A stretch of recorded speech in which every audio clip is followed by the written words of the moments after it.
दिल्ली संसद भवन पर और पुलवामा अटैक में इन लोगों का हाथ था।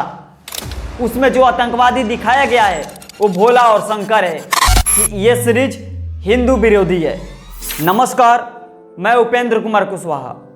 29 अगस्त को नेटफ्लिक्स पर एक वेब सीरीज आता है, जिस सीरीज को देखकर चारों तरफ बवाल मच गया।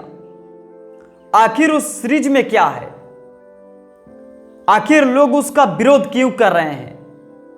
आखिर इस वेब सीरीज के पीछे कहानी क्या है? इस वेब सीरीज जो वेब सीरीज बनाया गया है, यह किस घटना पर बनाया गया है? इसके पीछे का रियल स्टोरी क्या है? आखिर जो प्लेन को हाईजैक किया था वो किसने किया था? इन सारे बातों को हम आगे जानेंगे। 29 अगस्त को एक सीरीज आता है जिसका नाम IC-814 द खंडहर हाईजैक। इस सीरीज को देखकर लोगों के अंदर बहुत ज्यादा गुस्सा है। लोग जब इस सीरीज को देखे तो अपने अंदर का गुस्सा कंट्रोल नहीं कर पा रहे हैं। आखिर इस सीरीज में क्या दिखा दिया गया है कि लोग, खासकर हिंदू समाज, इस वेब सीरीज का काफी ज्यादा विरोध कर रहा है। आखिर इस सीरीज में एक ऐसा कैरेक्टर को दिखाया गया है, एक ऐसे नाम को दिखाया गया है जिस चीज को लेकर पूरा हिंदू समाज इसको विरोध कर रहा है, इसका विरोध कर रहा है, इसका बॉयकॉट कर रहा है। हिंदू समाज का कहना है कि यह सीरीज हिंदू विरोधी है। इसमें हिंदुओं को आतंकवादी बताया गया है। इसमें महादेव का नाम खराब किया जा रहा है। उनके नामों को यूज करके हिंदुओं को बदनाम किया जा रहा है।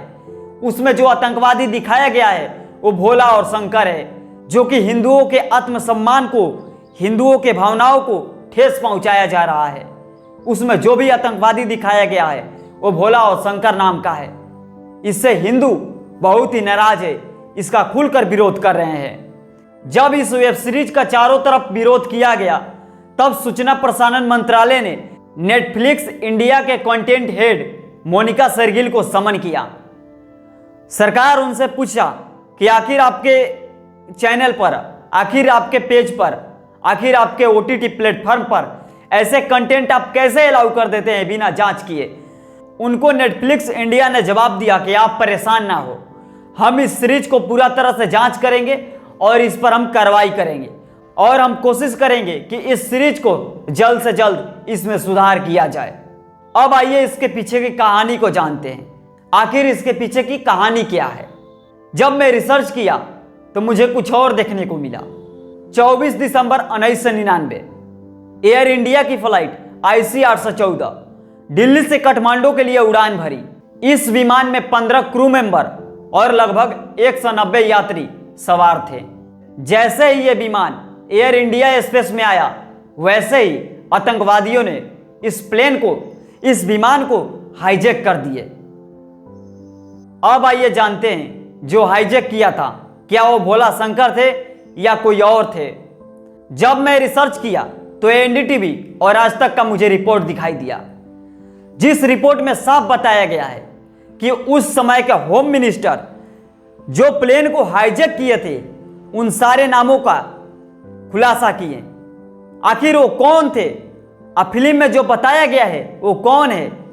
आखिर जो फिल्म में बताया गया है भोला और शंकर, ये नामों का, असली नामों का छुपाया गया और कुछ और नाम बताया गया। असली नाम ये है जो प्लेन को हाईजैक किए थे, और जो वेब सीरीज में बताया गया है वो सच को छुपाया गया है। ये वो लोग हैं जो बड़े बड़े आतंकवादी हमला में शामिल है।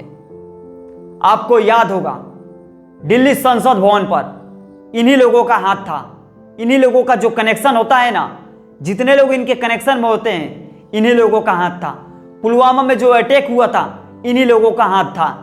इनके जो फ्रेंड सर्कल में थे, ये इनके फ्रेंड्स और भी सारे लोग, इन लोगों का हाथ दिल्ली संसद भवन पर और पुलवामा अटैक में इन लोगों का हाथ था। और प्लेन हाईजैक किए थे यही लोग प्लेन हाईजैक किए थे। और वेब सीरीज में कुछ और नाम बताया गया है। बाकी आप इस बारे में क्या सोचते हैं, आप हमें जरूर बताएं। आपको मालूम चल गया कि आखिर सच क्या है। आप इस वेब सीरीज को देखें तो क्यों देखें, और अगर आप देखना चाहते हैं तो क्यों देखेंगे, और नहीं देखना चाहते हैं तो क्यों नहीं, आप हमें जरूर कारण बताएं। फिर हम मिलते हैं किसी नए वीडियो में। तब तक के लिए आप जहां भी रहें हंसते रहें, मुस्कुराते रहें।